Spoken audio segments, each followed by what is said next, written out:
Hello students, good morning. Today we will be discussing the color code for resistances. है ना? अभी हम लोगों ने इसमें ये बोला and we'll be discussing the trick also how to remember the color code. Colour code क्या है? अभी हम लोग बोलते हैं वायर बाउंड रेजिस्टेंसेस. अभी हम लोग डिस्कस किए हैं कि रेजिस्टेंसेस आप वायर से बनाते हैं. वायर से मटेरियल्स अभी हम लोग कौन से यूज करते हैं, उनकी रिक्वायरमेंट्स क्या है, that we have discussed in earlier classes. ठीक है. अब हम लोग आज जो लेने वाले हैं we are discussing about carbon resistors. Carbon resistors जो हैं या कमर्शियली अवेलेबल जो रेजिस्टेंसेस है, these are available in variety of range. बहुत सारी रेंज में आपको रेजिस्टेंसेस अवेलेबल है. अब रेजिस्टेंसेस का जो साइज है, रेजिस्टेंस की मैन्युफैक्चरिंग अभी हम लोग नहीं ले रहे क्यों, किसी these are made up of carbon और कुछ सूटेबल बाइंडिंग मटेरियल, कुछ और मटेरियल्स मिलाकर अभी हम लोग बनाते हैं. The size, the commercially available resistances are very small in size. बहुत छोटा सा साइज रहता है ना. उनके ऊपर रेजिस्टेंसेस की वैल्यूज मार्क करना पॉसिबल नहीं होता. तो क्या करते हैं, इनका जो रेजिस्टेंस है उसके ऊपर एक सिरेमिक केसिंग रहती है सिलेंड्रिकल शेप की.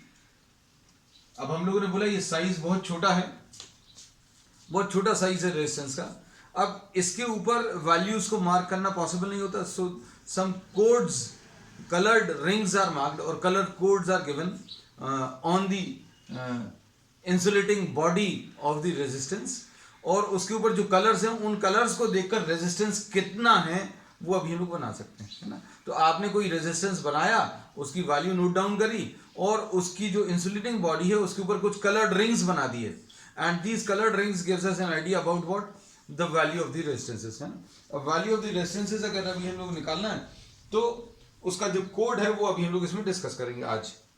तो अब इसमें थोड़ा सा बड़ा करके बना दे रहे हैं ये diagram. This is the resistance, ये इंसुलेटिंग बॉडी है and this body is given some coloured rings on its surface. इसके ऊपर कुछ कलर्ड रिंग्स अभी हम लोग देते हैं. और ये कलर्ड रिंग्स जो हैं, अब चूंकि अभी किसी के दिमाग में ये आ सकता है भाई कलर्ड रिंग्स की जरूरत क्या है, तो अभी हम लोगों ने बोला कि कलर्ड रिंग्स से अभी हम लोग इस रेजिस्टेंस का, इस रेजिस्टर का रेजिस्टेंस कितना होगा वो निकाल सकते हैं, है ना. तो रेजिस्टेंस कैलकुलेट नहीं कर रहे हैं, the value is already fixed. उस रेजिस्टेंस की वैल्यू जो है ऑलरेडी फिक्स्ड है, लेकिन कितनी है वो इस कलर कोडिंग को देखकर पता चलेगा. There are 4 colored rings or 4 colored bands, sometimes 3 also.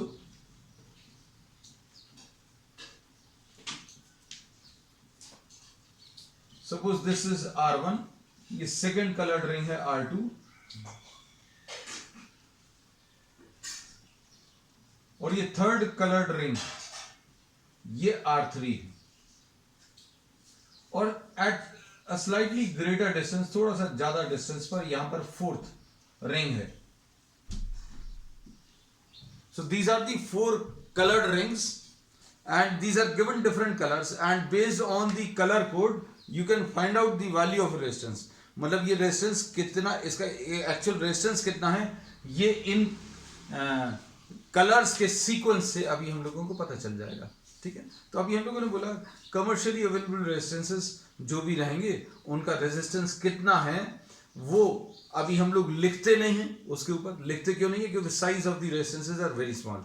So what is done, some coloured rings are marked on the insulating body और इसके बेसिस पर, इन कलर्ड के बेसिस पर अभी हम लोग वैल्यू ऑफ द रेजिस्टेंस निकाल सकते हैं.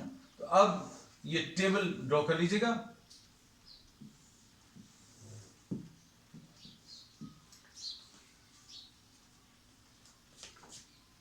the color,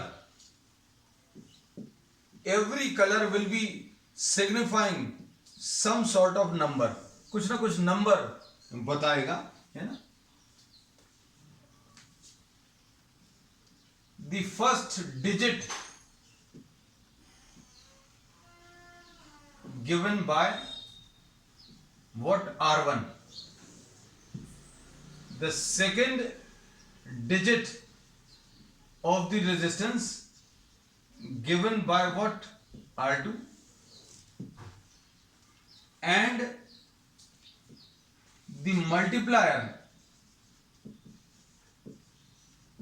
is given by the third ring and the tolerance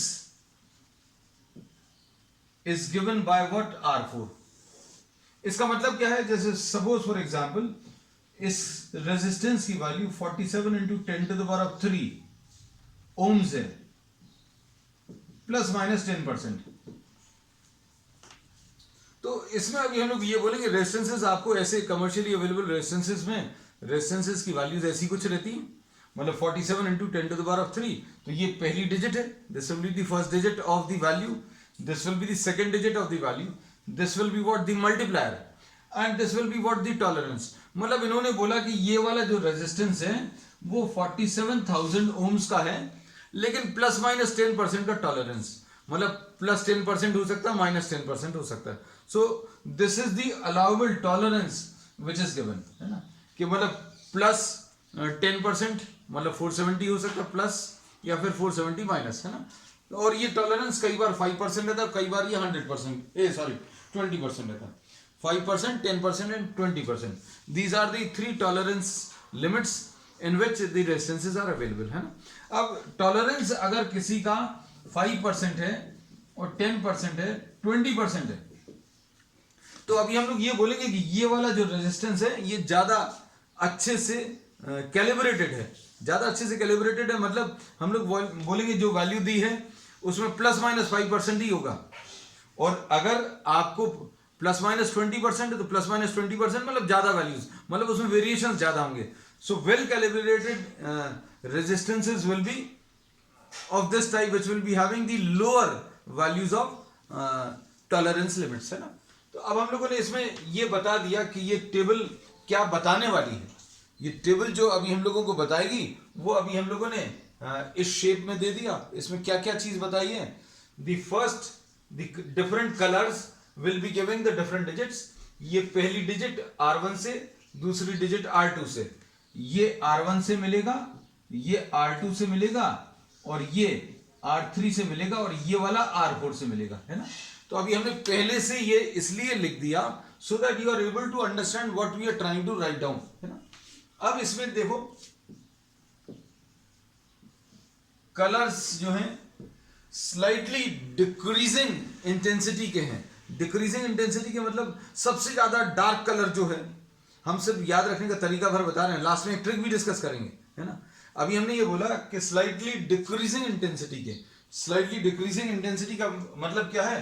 black से स्टार्ट होकर आखिरी में व्हाइट तक पहुंचेंगे, मतलब जो उनका जो इंटेंसिटी ऑफ कलर्स है वो धीरे धीरे कम होता जाएगा। जैसे ब्लैक है पहला कलर, याद रखने का तरीका ब्लैक ब्राउन, ठीक है।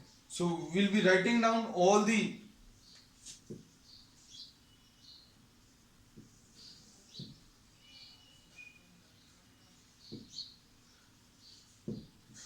Black, brown, red, orange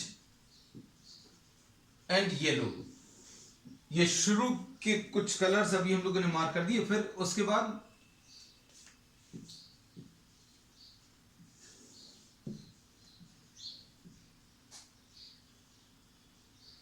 green है, उसके बाद फिर ब्लू है, उसके बाद फिर वायलेट है, उसके बाद फिर ग्रे है, और उसके बाद फिर ये व्हाइट है। So you if you can just note down the sequence of the colours, तो सीक्वेंस ऑफ कलर्स अभी हमने बोला धीरे धीरे, लो बेटा थोड़ा सा इसको जूम कर दिए। तो इसमें अभी हम लोगों ने बोला कि कलर्स जो हैं डिक्रीजिंग इंटेंसिटी, मतलब डार्कनेस अगर आप देखो तो ब्लैक से डिक्रीज होते होते कलर्स का जो तेजी है या इंटेंसिटी है वो कम होती जा रही है, वो व्हाइट तक पहुंच गए, और फिर आखिरी में गोल्ड है, और सबसे लास्ट में जाकर सिल्वर है।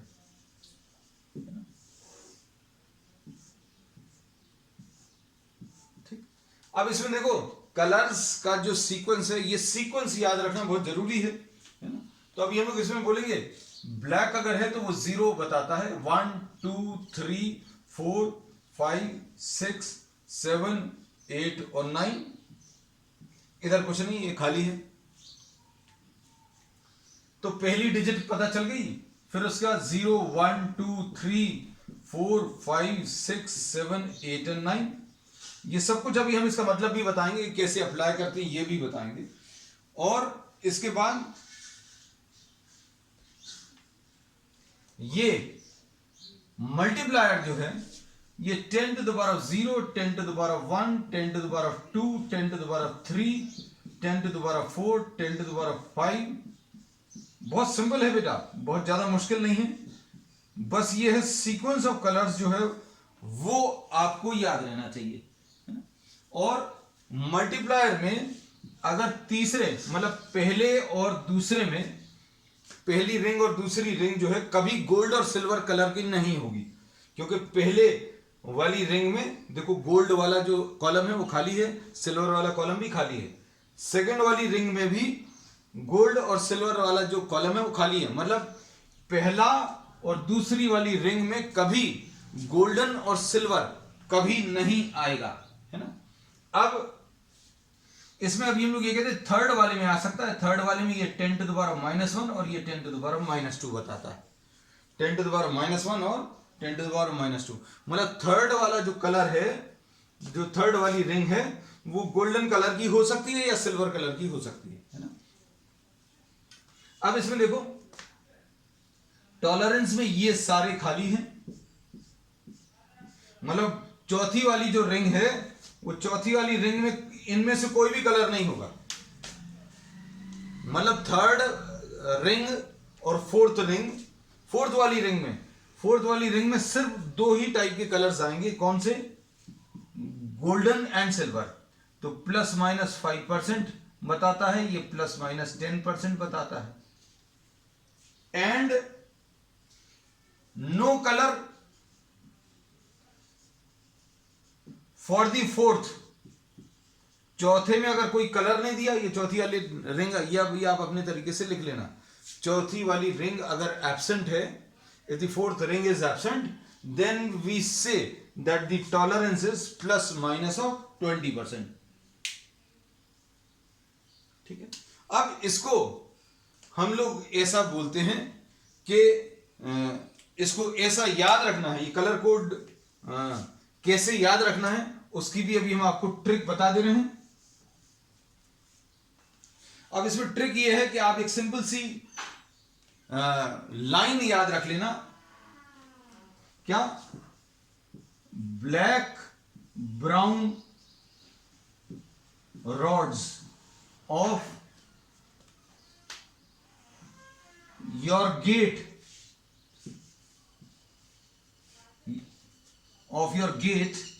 ये देखो, black brown rods of your gate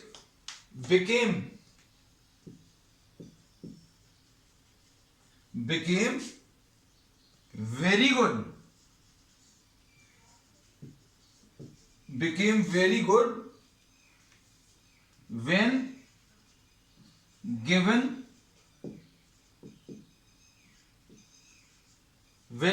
what? When given the silver color। देखो पूरा सीक्वेंस इसमें याद हो जाएगा। इन सबको अभी आप कैपिटल मार्क कर लेना, W, इसको भी अभी आप G, इसको भी कैपिटल सिल्वर। अब देखो आपने मोस्टली गेट देखे होंगे आपके घरों में, जो भी मेन गेट लगा रहता है generally for no reasons obviously ये है कि ब्लैक और ब्राउन जो है वो गंदे जल्दी नहीं दिखते, है ना। सो दी आउटसाइड गेट्स, अंदर के गेट्स तो लाइट कलर्स भी लेते हैं, लेकिन जो आउटर गेट्स हैं those are always given what? Black और ब्राउन कलर, है ना। ब्लैक या ब्राउन में ही पेंटेड रहते हैं, और कहीं कहीं पर जहां पर उनमें फ्लावर्स वगैरह बने रहते हैं तो उनमें सिल्वर, है ना। तो जब आपने गेट को कलर किया, जब आपने घर की गेट को कलर किया तो ब्लैक किया, फिर उसके बाद ब्राउन किया, और उसके बाद जो फ्लावर्स है उनमें सिल्वर कलर लगा दिया, है ना। तो जब लास्ट में सिल्वर वाला पोर्शन करते हैं, आपने अगर कभी पेंट होते हुए देखा होगा, this is sequence, the black brown rods, अच्छे देखना, of your gate became very good when given silver color। तो ये वाला जो है सिर्फ हमारे काम का नहीं है ना, क्योंकि ये कहीं पर भी कनेक्ट नहीं होता है ना, लेकिन सिर्फ ये याद रखने के लिए, सीक्वेंस याद रखने के लिए अभी हम लोग ऐसा कुछ कह सकते हैं। ठीक है, अब इसमें कंफ्यूजन कहां पर हो सकता है बेटा? कंफ्यूजन आपको हो सकता है किसमें? ये 2G में। ये 2G कौन कौन से हैं? ठीक है, अब ये 2G में कंफ्यूजन हो सकता है। फिर 2B, B तो इनफैक्ट 3 है, B 3 है, तो 3B में 2B तो क्लियर हो गए, ब्लैक ब्राउन है ना। तो अब तीसरा जो कलर बचेगा वो ब्लू बचेगा, है ना। तो अभी हम लोग ये बोलेंगे ये तीसरा वाला ब्लू आ गया, तो ये कंफ्यूजन नहीं रहना चाहिए। फिर उसके बाद ग्रीन और ग्रे, इसमें कंफ्यूजन हो सकता है, ये 2G में है ना। तो अब आप ये याद रखना हमारी वो वाली लाइन कौन सी, कि ये जो कलर्स हैं इनकी इंटेंसिटी धीरे धीरे डार्क से लाइट की तरफ होती जाती है, धीरे धीरे ब्लैक से कहां की तरफ? व्हाइट की तरफ, ब्लैक से एकदम व्हाइट की तरफ। तो अब आप याद रखना व्हाइट के एकदम पास में, व्हाइट के एकदम पास में ग्रीन होता है कि ग्रे होता है? जिनको भी पेंटिंग का थोड़ा सा आइडिया है तो अभी हमें मालूम है कि व्हाइट में थोड़ा सा ब्लैक अगर आप मिला दोगे थोड़ा सा, तो तुरंत ग्रे कलर आ जाता है ना। तो व्हाइट के जस्ट पास में कौन सा? ग्रे कलर है, और बीच में कहीं पर ग्रीन है। बाकी सारे जो कलर्स हैं उनमें कहीं पर कोई भी कंफ्यूजन नहीं होगा, है ना। तो अब हम लोग इसमें ये बोलेंगे, ध्यान से देखना, ये कलर कोड अभी हमारा बन गया। अब कलर कोड अगर बन गया तो अब हम लोग क्या बोलेंगे? You can find out the resistance. Resistance अभी आप निकाल सकते हैं अगर आपको कलर्स मालूम है। जैसे सपोज कोई एक कार्बन रेजिस्टेंस है जिसका colour code, suppose the colour code of resistance. अब हमारे पास तो यहां पर सामने नहीं है, लेकिन अभी हम लोग ये कहते हैं कि अगर मान लीजिए ये साइज बहुत छोटा है, by seeing it, by seeing the colours और the sequence of colours, suppose green है, ब्लू है और ब्राउन है और सिल्वर है, ये 4 सीक्वेंस दिए हुए हैं। इनने बोला रेजिस्टेंस बताओ, तो अभी हम लोग बोलेंगे भैया ग्रीन, ग्रीन देख लो कहां गया, ग्रीन ये है, ग्रीन की जगह 5 लिख दिया। फिर उसके बाद ब्लू, ब्लू मतलब 6 लिख दिया। ग्रीन के करस्पॉन्डिंग डिजिट 5 है, ब्लू के करस्पॉन्डिंग डिजिट 6 है, इनटू ब्राउन। ब्राउन जब तीसरे नंबर पर है तो तीसरे नंबर पर 10 लिखना है, उसके ऊपर पावर, इससे ब्राउन से पता चलेगा। तो ब्राउन के ऊपर पावर कितना है? 10 to the power of 1। Brown मतलब तीसरे नंबर पर 10 to the power of 1 बताता है। Plus minus silver, silver is what? Plus minus 10%। So this is how will be calculating the resistance. ठीक है, तो अब इसमें अगर आप देखें, अगर आपको कुछ ऐसी वैल्यूज दी हैं कि 47 into 10 to the power of 3 plus minus 5%, इसका कलर कोड बनाओ। इसका जस्ट उल्टा दिया है आपको कि भाई आपने क्या किया, एक रेजिस्टेंस बनाया, उसको मेजर किया, कितनी value I? 47 into 10 to the power of 3 और प्लस माइनस 5%। तो अब इसका कलर कोड बनाना है। अब इसका कलर कोड अगर बनाना है तो अभी हम लोग क्या बोलेंगे? 4 है पहले, 4 यानी पहली रिंग येलो देंगे। 7 मतलब दूसरी वाली रिंग जो है वायलेट देंगे। फिर 10 to the power of 3, 10 to the power of 3 मतलब तीसरी ऑरेंज देंगे, और प्लस माइनस 5% यानी अभी हम लोग इसको क्या? गोल्ड दे देंगे। ठीक है, अब कलर कोड में इतना ही। कलर कोड जो है इसकी प्रैक्टिस भर कर लेना, और इसको याद रखने की ट्रिक अभी हमने बता दी है। आप अपना भी कुछ ऐसा सेंटेंस बना सकते हैं। Tricks are nothing else but what these are an aid for you to remember things और to how to apply things. ठीक है, अब ट्रिक वाले पार्ट में आज के लिए इतना ही। अब अगला टॉपिक जो अभी हम लोग ले रहे हैं,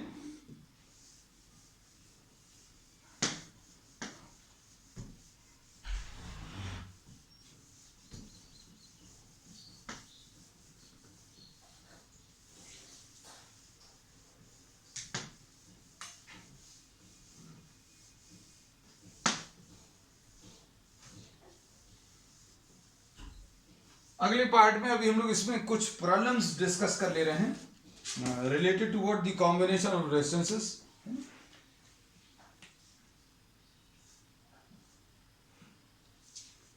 डायग्राम ले लेना बेटा इसमें।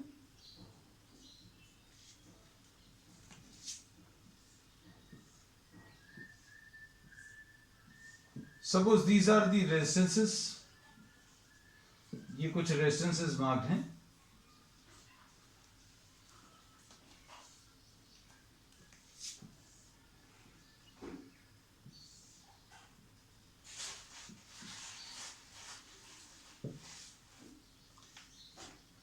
और इन सभी की वैल्यूज जो हैं, इन सभी की वैल्यू 3 ओम्स।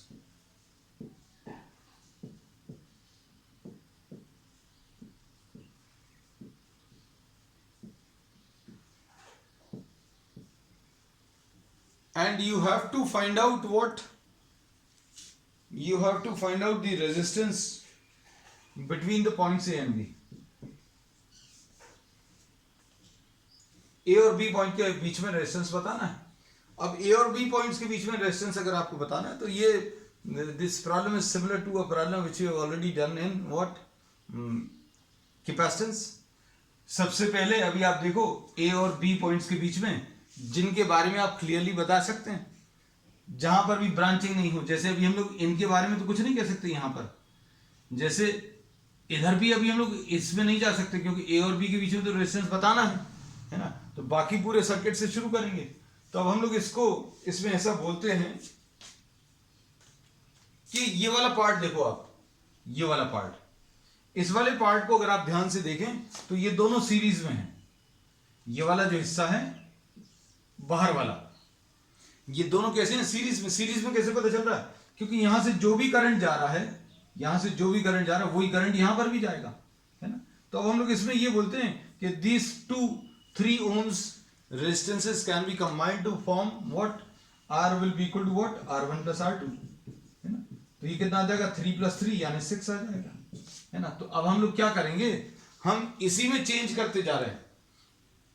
डायग्राम अभी आप ले लीजिएगा और just take a screenshot quickly so that you have the original problem also. पता चला ओरिजिनल प्रॉब्लम ही गायब हो गया, है ना। तो अब हम लोगों ने क्या बोला, इनको हटाकर, ये 3 और 3 को हटाकर अभी हम लोग एक सिंगल रेजिस्टेंस लगा दे रहे हैं। और ये सिंगल रेजिस्टेंस कितने का आ जाएगा बेटा? 6 ohms का। अब ये 6 ohms को अगर आप देखें तो 6 ohms और ये 3 ohms, ये दोनों किस टाइप के कॉम्बिनेशन में? दोनों पैरेलल में। तो पैरेलल कॉम्बिनेशन में 6 into 3, मतलब पैरेलल कॉम्बिनेशन में R will be equal to R1 into R2 upon R1 plus R2, ऐसा कुछ आएगा। तो 6 into 3 अपॉन 6 प्लस 3 यानी कि 18 अपॉन 9 यानी कितना आ जाएगा? 2 ohms।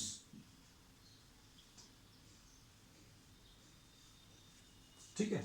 तो अब इनको अगर अभी हम लोग कंबाइन करें, सॉरी बेटा ये 6 थे अंदर वाले ये सारे 6 है बेटा। हमने अभी देखा all this it will make lot of difference in calculation. हमारे कैलकुलेशंस बहुत सारे बच जाएंगे, है ना। देखो क्या आएगा, ये 6 into 6, हमने जैसे ही देखा अरे यार ये तो कैलकुलेशन बहुत बड़े आ रहे हैं, है ना। 6 into 6 अपॉन 6 प्लस 6 36 अपॉन 12 यानी 3 आ गया। मतलब इन दोनों को अगर आप हटाओगे, ये दोनों पैरेलल में, तो इन दोनों को हटाकर अभी आप कितना 3 ohms लगा सकते हैं। तो इन दोनों को हटाया और यहां पर कितना 3 ohms आ जाएगा। अब देखो ये वाला 3 ohms और ये वाला 3 ohms, चूंकि कोई ब्रांचिंग नहीं है, यहां से जो भी करंट जाएगा वही इसमें जाएगा। तो ये दोनों किस टाइप के कॉम्बिनेशन में आ जाएंगे? ये दोनों सीरीज में आ जाएंगे। और ये दोनों अगर सीरीज में हैं तो सीरीज में इसका आंसर 6 आ जाएगा, है ना। तो फिर से अभी हम लोग क्या कर सकते हैं, इसको हटा सकते हैं। इसको हटाकर अभी हम लोग यहां पर कितना 6 ohms लगा देंगे। अब ये 6 और ये 6 किस टाइप के कॉम्बिनेशन में? तो अभी आप आगे बढ़ते जाओ इसमें और फाइनली सॉल्व करने पर ये दोनों 3 ohms दे देंगे, है ना। ये दोनों को हटाकर अभी आपने क्या किया, यहां पर 3 ओम्स लगाया, ये 3 और 3 कंबाइन करके कितना, फिर से 6 ओम्स आ जाएगा, और ये 6 और 6 को कंबाइन करें पैरेलल में, तो पैरेलल में ये कंबाइन होकर 3 आएंगे, है ना। इन दोनों को हटाकर अभी हम लोग कितने का, 3 ओम्स का रेजिस्टेंस लगा सकते हैं, ठीक। और ये 3 और 3 मिलकर किस टाइप का कॉम्बिनेशन में आ जाएंगे, 6 में।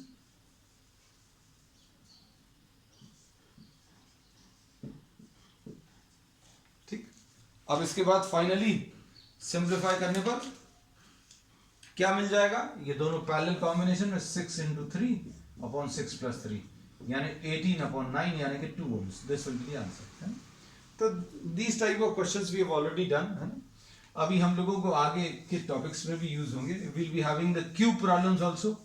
क्यूब जो अभी हम लोगों ने उसमें किए थे, those will be discussing on the next term. एक अभी हम लोग इनफाइनाइट लैडर वाला क्वेश्चन लिया था, इनफाइनाइट लैडर क्वेश्चन, तो वो भी आज अभी हम लोग एक ले रहे हैं.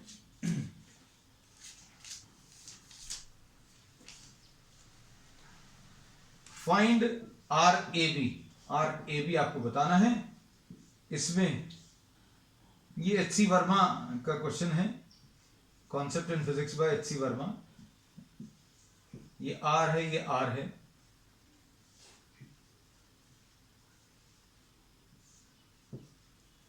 ये आर है और ऐसे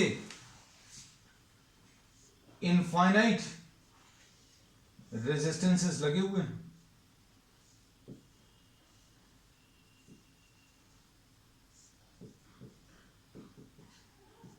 हमने ऐसा डिसकंटिन्यूटी लगाकर छोड़ दिया, मतलब क्या, ये इंफिनिटी तक एग्जिस्ट कर रहा है. यहां पर भी ये कहां तक, इंफिनिटी तक एग्जिस्ट कर रहा है.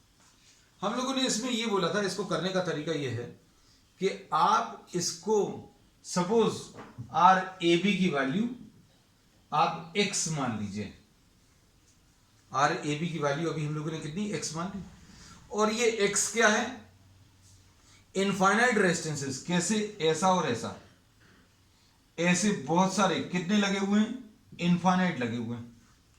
अब इनमें से अगर यहां पर अगर आप कट लगा दो तो इसके राइट साइड का हिस्सा देखो तो प्रॉब्लम के जैसा ही है. दिख रहा है क्या, प्रॉब्लम के जैसा ही. प्रॉब्लम क्या था, एक आर और एक आर, फिर एक और आर और एक और आर, ऐसे कितने इनफाइनाइट लगे हुए. अब देखो इसके बाद अगर आपने कट लगा दिया तो ये एक आर और ये आर, ये आर और ये आर, ऐसे इनफाइनाइट वैल्यूज को कंबाइन करने पर आंसर अभी हम लोग अज्यूम कर चुके हैं. आंसर कितना, एक्स अज्यूम कर चुके हैं, है ना. तो हम लोग क्या बोलेंगे बेटा, ये ए बनाया, ये पहला रेजिस्टेंस बनाया, ये दूसरा रेजिस्टेंस बना लिया, ये बी पॉइंट बना लिया. इसके बाद इनफाइनाइट रेजिस्टेंसेस को कंबाइन करेंगे तो आंसर कितना बेटा, एक्स आएगा. अपन लोगों ने ऐसा मान ही लिया था कि भाई ऐसे इनफाइनाइट रेजिस्टेंसेस को कनेक्ट करने पर आंसर एक्स आ रहा है. ए और बी पॉइंट्स के बीच में, ए और बी पॉइंट्स के बीच में आर आर, ये वाला आर, ये वाला आर, ऐसे बहुत सारे आर लगे हुए थे. अब हमने यहां पर कट लगाया तो इसके राइट साइड पर भी हम लोग बोलेंगे इनफाइनाइट रेजिस्टेंसेस हैं. इनफाइनाइट रेजिस्टेंसेस का कॉम्बिनेशन अपन ने एक्स माना है. अब इनको कंबाइन कर लो. कंबाइन कैसे करेंगे, ये दोनों पैरेलल में है. कितना आएगा,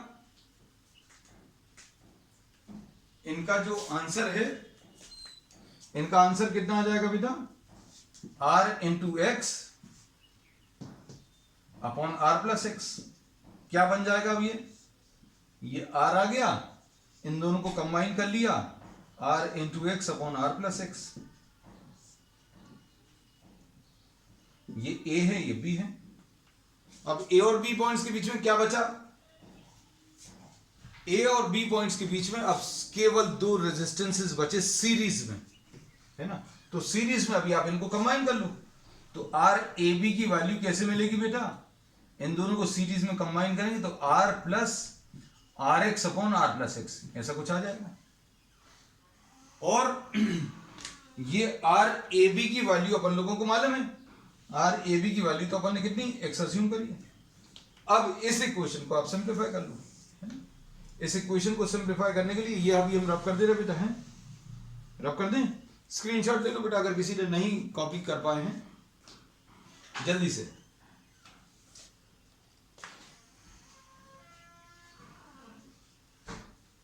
अब देखो कितना लिखेंगे अभी हम लोग इसको, r square plus are x, r square plus are x plus are x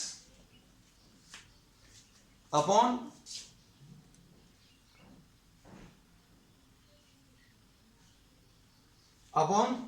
क्या, r plus x equal to x आएगा, एलसीएम ले लिया अभी, और कितना मिलेगा, r square plus 2rx will be equal to r square plus x square. इसको अगर आप सिंप्लीफाई करें तो क्या मिल जाएगा, r square plus x are plus are x is equal to r square, हाँ इधर कुछ गड़बड़ किया है, ये R square plus x R is equal to X R, हाँ इधर एक्स आर आएगा, X are plus R square ऐसा कुछ आएगा, X are plus x square, sorry, हाँ ठीक है। अब इसके बाद क्या करेंगे अभी हम लोग,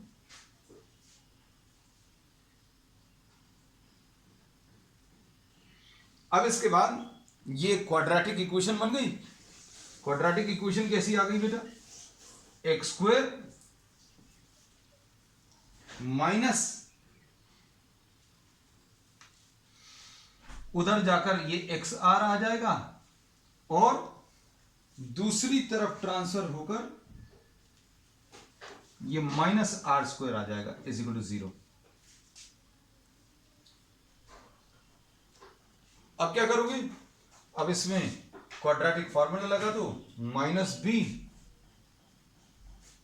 मतलब minus of minus r plus minus under root of b square minus 4ac, 4 into a into c की value minus r square upon 2a, 2 into 1।